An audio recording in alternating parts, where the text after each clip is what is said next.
Good morning. I've had some questions about my studio, so I thought I'd do a little tour. We built this room when we built the house for my husband to be his work, like a hobby room. But I quickly took it over when I took up long arm quilting. But as you can see, this is also our laundry room. It works out well. But I keep all my batting stored up above in tubs. We have the washing machine, the dryer. I also have, interestingly, a stove in here. This is kind of my canning stove. Sometimes you need that second oven or more stovetop. This is my machine. It's an APQS Millennium 30, so it has a 30-inch throat, 12-foot frame. This is where I put zippers on quilts and take zippers off of quilts.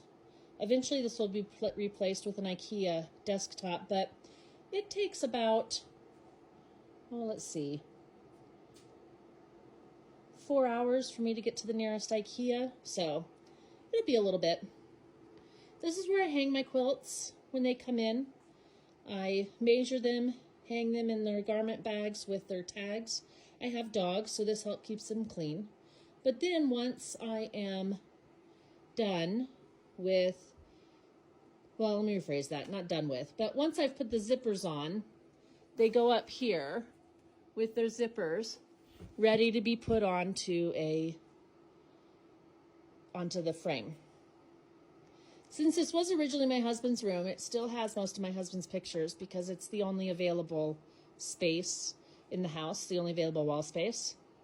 This is my portable or movable big board for ironing. It's also my cutting station. So you can see I have some fabric there that I've washed that needs to be ironed.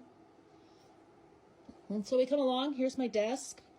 Getting ready for tax season. Got my big pile of papers and all my sticky notes to keep me in line with what I need to do and when I need to do it. I have everything kind of in tubs. Makes me happy, makes my husband happy. Doesn't look like a complete disaster when he walks in here. And then here we have kind of an extra little table. And then my nude Bernina B770. And a client's quilt that they've asked me to put the binding on. So I'm going to be doing that next. But here you go. The room is about 11 feet across and about 22 feet to the end of the quilting frame. I don't include the laundry room in my measurements when I'm talking about available space. All right, I hope you enjoyed this.